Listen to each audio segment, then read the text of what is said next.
Hello, Breakfast Club. Sister Danger here. Wow, I feel like it's been a really long time since I've talked to you. I'm sorry that I missed last week.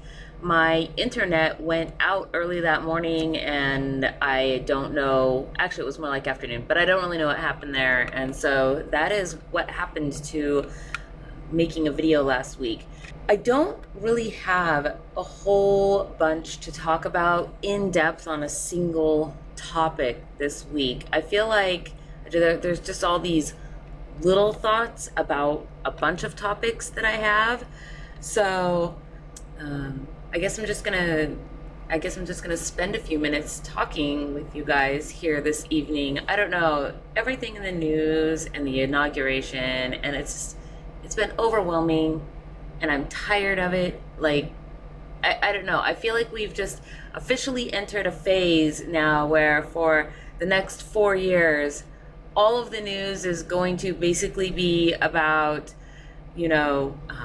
Trump's daughter's fashion line and how much they're willing to pay for a haircut and what did Trump say that was offensive now. I just feel like any confidence that I had in any news source anywhere, except for maybe some awesome other YouTubers, has just been completely shot. Like, it's not even worth reading the news anymore. I'm sure this is a very fatalistic attitude that I've got here. Oh, it's all going to an end, and that soon it will pass and things will kind of hopefully be back to normal. But man's sakes, if I can't get over the feeling that we have just entered into the presidential era of living in idiocracy.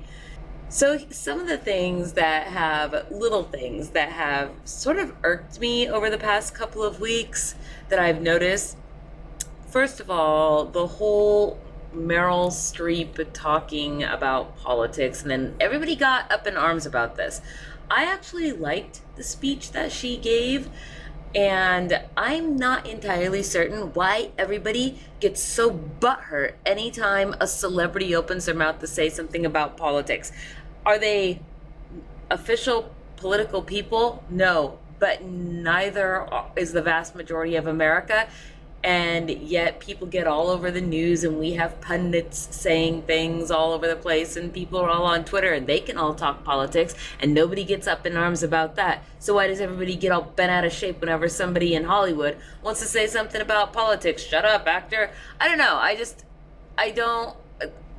don't get it. Listen to what they say for whatever merit it has, and then move on, right? Another thing that I don't really get, and this one hasn't happened yet, but friends all over my Facebook are like, I'm knitting pussy hats and I can't wait to go to the protest. Okay, so all these women are getting ready to protest, I guess, on the day of Donald Trump's inauguration. And I don't understand this protest. I don't know what they're protesting. Like, are they protesting his presence in the position of president? I don't know. But what is the purpose of this? I mean, it's not going to change anything. What does getting out and just, I don't know, shouting solidarity or something, what does it do? Right? Maybe if there was some alignment with the act of protesting and then doing something political like signing bills or petitions or something to that, and maybe that's happening, I don't know.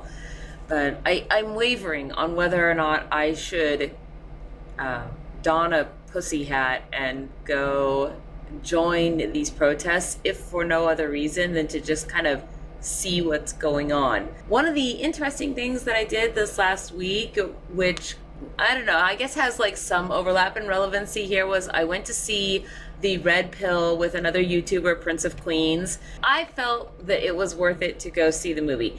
There were some things that I kind of nitpicked about the movie a little bit. For example, well, I did think it was, I agreed with Prince's opinion that it was a little less documentary and a little more like a film essay, but again, I mean, I think that's kind of a semantic-y nitpick. At the beginning of the movie, they showed a lot of numbers. I felt like some of those numbers were slightly misleading because of the context they were being presented in, having to do with death tolls in like the Vietnam War and the Korean War and stuff like that. With regards to how many men die in war versus women, that was one of my nitpicky points, because I thought, well, women couldn't even go and fight in those days. I mean, they had to be in, the medics or some sort of clerical thing. And so, of course, men, if they're the only ones allowed on the front line, are going to be the vast majority of people dying on the front line. So I thought that some of that was slightly misleading because of the context. But other than that, the movie mostly focused on the real existence of male problems in the United States, largely revolving around suicide rates and family law. And there definitely places things are imbalanced. I thought that with regards to that, that was pretty straightforward, and the movie did a good job of bringing to light the existence of some of those things, and did a pretty good job of avoiding most of the, if you aren't familiar, with the movie, they do a lot of interviews with men's rights movement, men's rights activists, people, so MRM and MRAs versus feminists. But I thought that the movie did a pretty good job of sort of putting these folks back to back without being really incendiary, and showing the different sides of the argument.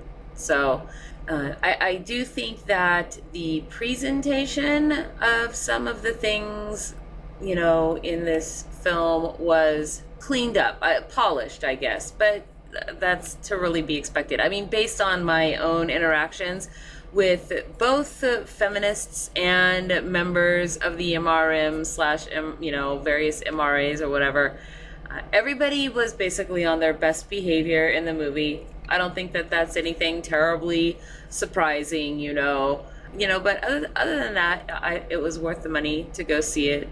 Anyway, that's kind of where I've been for the past couple of weeks. And I'm sorry it's not more interesting, but, if you want to chat about any of the topics that I've touched on, or just, want to throw your 2 cents in, please do. Anyway, I will turn it over to Nathan Brendan Masters for tomorrow on Wednesday. And I will see you all on the flip side next Tuesday.